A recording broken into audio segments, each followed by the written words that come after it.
And right now, San Antonio police are searching for the one surviving suspect in this case. We are told that after the attempted robbery and shooting, he managed to get away on foot. The other suspect caught a stray bullet while he was waiting in the getaway vehicle, a silver pickup you see off in the distance. Well, it has been a quiet day so far, but rain is in the forecast. And though the vigil ended hours ago, they say Sarah's memory lives on. And now we turn to Mike Hernandez with the first look at the radar. And we dodged a bullet this time. What can we expect overnight? And guys, it is dark right now, but take a look. You can still see just how much trash neighbors here are complaining about.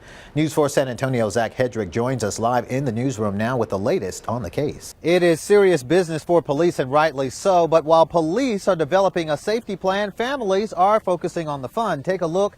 We're talking chains and chairs, and believe it or not, underneath it all is a barbecue grill.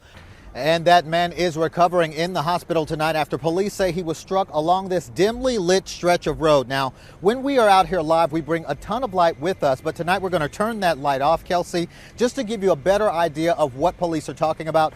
Coming up, a small plane crashes in a neighborhood, what witnesses say the wreckage narrowly avoided, and where the pilot radioed for help. That's right, guys. Police have been piecing together a strong case for the past 4 years. Tonight, that suspect is behind bars. So the kiddos will need a light jacket in the morning on the way back to school. They should be asleep right now, but the parents will be up. All right, thanks a lot. Thanks a lot, Mike. And we're learning new details about a rollover crash we first told you about last night at 10. All right, Zach, making headlines, former CIA Director and Secretary of Defense Leon Panetta says the relationship between President Trump and the intelligence community is not good. All right, that does it for the 5. We'll see you back tonight at 10. And SAPD homicide detectives are on the scene trying to piece together exactly what led to this fatal shooting. I want to take you over here now to what has become an active crime scene. Whatever happened here, you can see it has gripped the attention of neighbors, everyone coming out of their homes concerned about the man who lives at 315 Don Ridge Drive. That is exactly where investigators are focusing their attention, and that is where we're told the shooting victim's body remains on the porch. Now, a witness tells police that he heard an argument and subsequent shooting. Police aren't sure the exact relationship between the suspected shooter and the victim. They are still working on those details. We do know that the suspected shooter sped away northwest here on Don Ridge in a white vehicle. We'll continue to dig for you and bring you the very latest. Right now, we are live on the north side. Darian Trotter, News 4, San Antonio. Darian. Earlier, when we talked to people out shopping and dining, it became apparent that there is a false perception of safety here. Well, we tracked crime in the area and found that there are plenty of reasons to stay on guard. I don't know, you see nice cars, nice people around here, but I guess where there's nice things, there's always bad things gonna happen.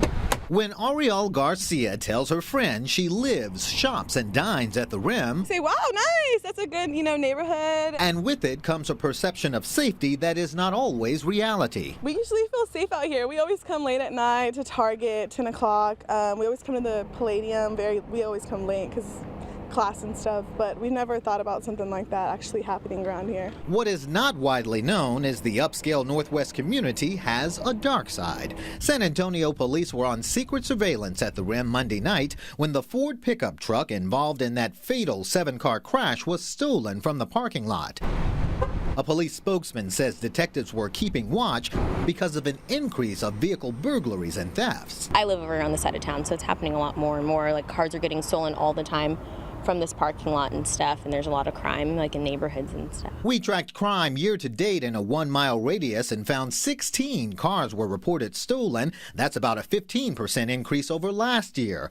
There's also been 122 thefts, 69 vehicle burglaries, 4 businesses broken into, and 1 sexual assault. That I'm surprised, I'm shocked. You never really hear about anything happening at the Rim or, yeah, I'm shocked. That's crazy. My parents would be shocked too. A spokeswoman for the Rim says security monitors the area 24 hours a day, 7 days a week. Still, shoppers say they'll now take precautions, and you should too. I think that you should wake up and you should be aware of your surroundings. And again, it is because San Antonio police were on secret surveillance that they were able to track that suspect last night as he drove away. We are told that secret surveillance will continue here at the Rim. Where we are live tonight, Darian Trotter, News 4, San Antonio. Our Darian Trotter joins us live from SAPD headquarters after talking with several victims. Darian? And Northside neighbors are fed up. They believe the same man in the same pickup truck is running around stealing any and everything he can get his hands on. We're angry. It's disconcerting. It's just really worrying me. Northside neighbors have had it. They're angry and on the lookout for this man caught on camera stealing from several vehicles parked steps away from the owner's front door. I'm amazed that he's actually back here because everyone here is on alert. Holly Dowd was among the first victims. He got my husband's iPhone, his wallet. He got his laptop computer. Barbara Edens was one of the more recent victims. So I opened the door and I said, "What are you doing? What are you doing?" I was like in shock. It was Dowd's security camera that caught the man first drive past the house in a black pickup truck, not once, but twice before stopping. Does that mean that they have been stalking, so to speak? Then he's seen walking up and opening the passenger side doors before running off with the briefcase. He went to 2 Walmarts, Home Depot, a gas station, and Lowe's. He racked up more than $2,000 in charges in a matter of minutes. He came and he had opened the back door and he had his hand in the car. The Edens scared him off before he could take anything, but that's not all. My husband followed him. My husband got up next to him and he tried to come over and sideswipe him. The bad guy got away, but if Northside neighbors have their way, not for long. Hope he gets caught and gets stopped. And San Antonio police are actively investigating. Neighbors say they are actively watching too. We are live outside SAPD headquarters. Darian Trotter, News 4 San Antonio. Darian Trotter is live outside of police headquarters with the rest of the story. Darian? That's right, guys. Police have been piecing together a strong case for the past 4 years. Tonight, that suspect is behind bars, facing a long list of charges. Daphne Moore was hauled off to jail early this morning. She wasn't at all pleased to be met by television news cameras. Her D's caught up to her in the end. Investigators say Moore repeatedly appeared on security camera footage from several area department stores. She's accused of stealing roughly $20,000 in merchandise from more than half a dozen department stores over a 4-year period. But shame on her. Why do you need to steal? Police say Daphne lives in New Orleans. We believe that she may have been stealing items, catching a bus to head back to New Orleans, stays there for a certain amount of time, and then travels back to San Antonio to commit more thefts. She's accused of stealing beauty products from stores like Ulta and Target, as well as sporting goods from other retailers. Today, her alleged crime streak came to an end. As soon as she stepped off the bus, the detectives identified her and immediately placed her in handcuffs. You know, how much that bus ticket cost, she probably could have bought in what she was stealing in New Orleans, Customers we caught up with are pleased by the arrest because the thefts not only hurt retail stores, they say it ultimately cost them too. Well, I mean, if you think about it, it makes prices go up on things, and if they have to put in more security measures, that adds prices to other things in their store. That's the point, I have to pay more because she didn't feel like paying for 4 years. She doesn't have respect for herself, let alone the people she's hurting. And because Moore is a repeat offender, she's been charged with at least 2 counts of felony theft, and police say more charges are pending. We are live outside SAPD headquarters. Darian Trotter, Fox News at 9. News 4 San Antonio starts right now. Most families will be celebrating the holidays. SAPD will be burying one of its own because of an ultimate act of cowardice. Our top story tonight, San Antonio police are looking for this man. He's accused of gunning down one of their own and right in front of police headquarters. The department has identified the slain officer as 50-year-old Benjamin Marconi, a detective and 20-year veteran of the force and a father of 2. News 4 San Antonio Zach Hedrick begins our team coverage tonight. He's live downtown to tell us what happened after the shooting and what detectives know about the suspect now. Detective Marconi's body left SAMC earlier today. Fellow San Antonio police officers gathered outside SAMC to help escort Marconi's body to the medical examiner's office where other officers were waiting. 54 officers in Bexar County have lost their lives in the line of duty since 1971.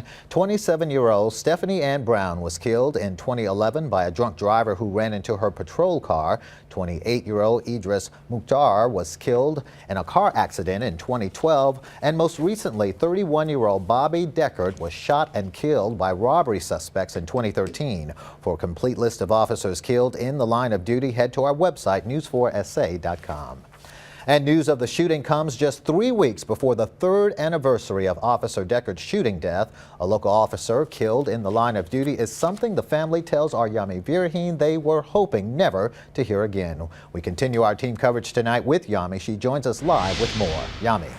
All right, Yami, thanks. And just a few months ago in July, security was increased at public safety headquarters after multiple gunshots hit the building. Investigators say the building was hit several times and was targeted in the shooting. The day after the shooting, officers could be seen patrolling the front steps of the building with rifles. This is not open season on police officers here in San Antonio or anywhere else. We're not going to allow that to happen. Police have still not caught the person responsible for firing those shots. And we want to show you again the man police are now looking for. They are searching for this man. They say he may have information in Detective Marconi's death. He's anywhere from 5'7" to 6 feet tall. He was last seen wearing a dark shirt and baggy dark-colored pants. And police believe he may be driving this car. It's a dark four-door sedan with tinted windows and black rims. If you have any information, call Crime Stoppers at 224-STOP.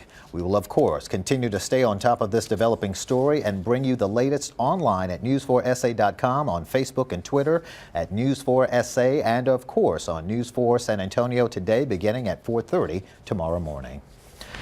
And we have new details tonight in a standoff with police we first told you about last night. One man is now dead after pointing a gun at officers during the standoff. Police say they arrived at the home on Shadow Glen around 10 last night. Officers say a woman called saying her ex-boyfriend broke into her home. He allegedly fired a shot inside the home before she was able to escape. Negotiators arrived and tried for nearly 7 hours to end the standoff before the man came outside and allegedly pointed a handgun at officers. Police say 3 SWAT members fired their weapons, killing him. His ex-girlfriend says he was a good man who will be sorely missed. I'm really sad for this loss that we have because a lot of people are gonna miss him, and really he made a lot of people like smile and laugh, and like he's a genuine person. The officers who fired at the man are placed on routine administrative leave pending the outcome of an investigation. And in other news, one man is dead after a triple shooting on San Pedro near West Cypress. Police say 3 people were shot in a parking lot around 2:30 this morning. They were all taken to University Hospital where one of them died. Police are still searching for that shooting suspect. You know, a quick thunderstorm, you should be just fine. Wet weather is in the forecast just 1 week after tornadoes caused major damage to businesses and homes. How Northside neighbors are coping with continued cleanup. Plus, a closer look into the weather system heading our way. Meteorologist Mike Hernandez has what you can expect for your morning commute. And the window to clear up outstanding warrants is closing. Teams of officers across the state will soon begin an extensive roundup. This is San Antonio's Fox News at 9. Good evening and thanks for joining us. I'm Darian Trotter. First on Fox tonight, 1 week after tornadoes hit the city's north side, more weather is on the way. The tornado indeed hit the Corey area around Highway 281 overnight. At the intersection of Basin and Sharon, just take a look at all of the damage out here. My photographer showing you what was once a standing fence. Homes were damaged, some roofs with gaping holes in them. Fox San Antonio was there bringing you the latest information. We've seen the devastation in that last storm. Earlier, we went back to some of those same areas. In our team coverage tonight, we've got crews live in the field. We'll have an update on the roads later on in our newscast from our TransGuide cameras. Mike Hernandez is standing by in the Weather Center with your forecast. But we begin tonight with Fox San Antonio's Renee Santos. She is live in one of the hardest hit areas of last weekend's storms. And Renee, how are things now and how are neighbors holding up? All right, thanks a lot, Renee. And now we turn to Mike Hernandez with the first look at the radar. And we dodged a bullet this time. What can we expect overnight? We really did, because I'm going to show you the radar in just a second. And just to the east of it's a different story. All right, thanks a lot, Mike. Turning now to breaking news. You are looking at a live view of the scene of a stabbing on the northwest side of San Antonio. It happened around 8:15 this evening at the Extended Stay Hotel, Studio 6 on Pasteur Court near Louis Pasteur Drive. Officials say this was a dispute between a 50-year-old mother and a 30-year-old daughter. She reportedly stabbed her daughter in the back multiple times. She has been taken to University Hospital with non-life-threatening injuries. No word on where the mother is. Police say she fled. We will continue to monitor this situation and keep you updated. Developing now, investigators are looking into what caused a fire at Logan's Roadhouse. The fire broke out just before 7 this evening at the Alamo Ranch location on the northwest side. Firefighters were able to evacuate and put out the fire quickly. There was roof damage, so the restaurant will be closed for a while. And police need your help with information leading to an arrest of a bank robbery suspect. Officials say this man entered the Chase Bank on Bandera Road near General McMullen. He handed the teller a note demanding money. Police say the suspect fled the scene with an undisclosed amount of cash. Crime Stoppers will pay up to $5,000. For information leading to an arrest, just call 224-STOP. And starting tomorrow, teams of police officers from across the state will begin rounding up people with outstanding warrants. About 7,000 warrants have been resolved so far, but as Fox San Antonio's Zach Hedrick explains, many more remain. Celebrating being independent among some of the most talented and courageous actors, directors, and artists creating entertainment. Plus, Charge of a violent murder, why deputies say he shouldn't be too difficult to find. With Fox San Antonio viewers' tips. you're watching Fox News at 9. A murder suspect on the run. U.S. Marshals say he is dangerous and needs to be found. Our Yami Virhin has a second look at this week's Marshals Most Wanted. Marshals Most Wanted, brought to you by AA Best Bail Bonds. And we dodged a bullet weather-wise tonight, but rain will be sticking around in the forecast for the next couple of days. Just how much? Yeah, not a lot, okay? It's going to be more in the form of drizzle. It's going to be more in the form of occasional light rain. All right, thanks a lot, Mike. And a day before Hollywood's biggest night, the 32nd Annual Film Independent Spirit Awards celebrated originality, freedom, and the most creative artist-driven films of 2017. Circa has more. It was pretty much a moonlight sweep, winning Best Feature, Best Director, and The Witch, Manchester by the Sea, Hell or High Water were a few of the other movies honored by Film Independent. The nonprofit arts organization produces the Spirit Awards. You can watch clips from the ceremony on Film Independent's YouTube channel. Coming up, could there be a link between a national increase in violent crime and new policing policies? Full Measure takes a look. This is San Antonio's Fox News at 9. Conflicts between communities and police have erupted into riots in recent years, prompting headlines and intervention from the federal government. It's changed the way police go about their business. But if the duty of police is to protect and serve, is the change making us safer? Given some of the numbers, that answer may be no. According to a report from the FBI, violent crime was up significantly last year over 2015, up in all cities by more than 6% in 1 year alone. President Trump has promised a new law and order. Full Measure takes a look at the new policing in America. During his Senate hearing, Attorney General Jeff Sessions touched on the agreements in place with police departments to improve their conduct. Without talking about specific cities, Sessions said the deals currently in place will be enforced. But based on his other comments and policy statements from the White House, it doesn't appear the DOJ will be pursuing investigations against the police under this administration. Shifting gears now to sports, 3 of our area basketball teams are trying to get to the state. The Wagner boys are already there. Max Sports is coming up. But first, a pair of real lovebirds tie the knot at an elementary school. You're watching Fox News at 9. Welcome back, and Mike joins us now with a final look at weather and the pollen count. Yeah, I must have a problem with the oak, because let's take a look at the oak numbers once again.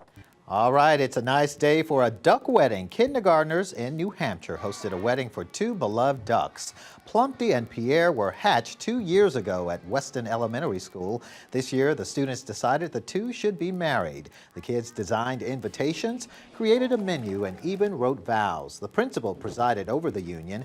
Now these birds of a feather will flock together forever. See, I thought you were going with the Billy Idol stuff. It's a nice day for a duck wedding. Okay. See, a producer said that's exactly what she did. Producer, all right. Very smart lady. Yes, she is. New tonight at 10, Crime Stoppers need your help tonight finding the person who they say robbed a Payless shoe store on the city's northwest side. Police say this man walked into the store Monday, January 9th, picked up a pair of boots and walked to the register. That's when police say he took out a gun and demanded money from the register. Investigators say he grabbed that money and took off. If you know who this man is, call Crime Stoppers at 224-STOP. You could receive a reward of up to $5,000 for information leading to an arrest. Making headlines, the White House is demanding a congressional investigation into President Trump's claims that the Obama administration tapped his phones. Now, a senior official is telling NBC News that the FBI director is asking the Department of Justice to publicly reject the claims. Officials in North Korea have fired several missiles into the sea off the east coast of the Korean peninsula. South Korea's military said the missiles traveled about 620 miles before hitting the water. Japan's prime minister issuing strong protests, saying 3 of the missiles landed in the area identified as Japan's exclusive economic zone. Today's launch follows another test just 3 weeks ago. Officials speculated the North Korean launches may have been a provocation in response to that and to tough stances by the new Trump administration. An investigation is underway after reports of a secret Facebook page featuring photos of nude female Marines, some taken without their knowledge. The Naval Criminal Investigative Service is looking into the Marines United Facebook page. It's said to have featured pictures of female service members, current and retired, and other women in various stages of undress. Officials say the women's full name, rank, and duty station are also listed. Coming up, the Flint water crisis continues, why the city's mayor says it could take as long as 2019 for the water to be treated. Plus, the investigation continues into the shooting of a Sikh man in Washington, the agency joining in on the investigation and how the shooting has been classified. Across the nation, FBI officials say they will help in the investigation of the shooting of a Sikh man over the weekend. Washington police say a 39-year-old man was working on a car in his driveway when the suspect walked up and told him, quote, "Go back to your own country." Police say he shot the man in the arm. So far, no arrests have been made. Officials say they are investigating this as a hate crime. Today, thousands of people gathered in the city of Selma, Alabama to commemorate the 52nd anniversary of the Edmund Pettus Bridge crossing, a historic movement in civil rights. People reenacted the 1965 march where demonstrators were attacked by police troopers as they tried to cross into Montgomery. The Selma March is credited for building momentum for passage of the landmark Voting Rights Act of 1965. Officials in Flint say it could take another 2 years to end the water crisis. The city's mayor says the city will not be able to treat its drinking water until August of 2019 because that's how long it would take to build a new water treatment plant. The water was contaminated with lead after the city switched its water source 3 years ago. People there are still not using tap water for cooking or drinking while the city works on a long-term plan. Just ahead, a church sermon and a beer. Why one pastor is allowing a pub to open up inside his church, but only on Sundays. Caught on camera, a man attacks his former boss not once, not twice, but 3 times. Police say Osorio Reyes was fired for drinking on the job and threatened to kill his boss. Reyes and his former boss agreed to meet, and that's when you see Reyes slam into the man's truck and started attacking him. The man was able to knock Reyes out, but after he regained consciousness, he tried to run after him again, pushing him into a fence. Police say they didn't find out about it until a warehouse owner called about his torn-up fence. Reyes is now facing a charge of second-degree attempted murder. A pastor in Belgium is allowing a bar to open inside his church, but only on Sundays. The village town found itself without a pub after the only pub closed down. The pastor says because it's customary to go to the pub after church on Sundays, he agreed to have them open inside the church after the sermon. Everyone is welcome as long as they attended the church service beforehand. Church members say they see the pub as a way to bring the community together, and they think Jesus would approve. The pro football season is over, but there's a new game in town. Major sports franchises are shopping for new stadiums. Las Vegas is offering a whopping $750 million in public money to lure the Oakland Raiders. St. Louis lost the Rams to Los Angeles, where the city dangled a new $2.6 billion stadium as an incentive. Most of those stadiums come with taxpayer subsidies, but what do the taxpayers get? Lisa Fletcher takes a look. It'll be the first weekend in a while we haven't seen rain, showers, or thunderstorms, or tornadoes for that matter. All right, thanks a lot, Mike. All right. Just who is the NBA's MVP? The Spurs will have a major say in the debate this week. Sports Sunday is next. All right, listen up. Saved by the snooze. That's how an Indiana man described an early morning decision to sleep in that may have saved his life. After Raymond Bowling's alarm went off, he decided to hit the snooze button. Minutes later, a huge tree limb crashed through his bathroom ceiling, landing where Bowling says he likely would have been brushing his teeth. Bowling calls it divine intervention, but it's his alarm clock that's getting the praise online. Hashtag saved by the snooze is trending. I didn't see that trend. What fell through the ceiling? A tree limb, a huge tree limb. Oh, huge tree limb. Yeah, it would have killed him.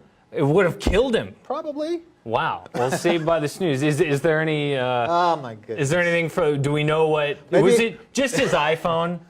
Maybe I should have told him before. It was just his iPhone, right? I don't know. So the one time being lazy helps you out. Hey, in this case it did. I'll tell my wife that next time I hit snooze. Thanks so much.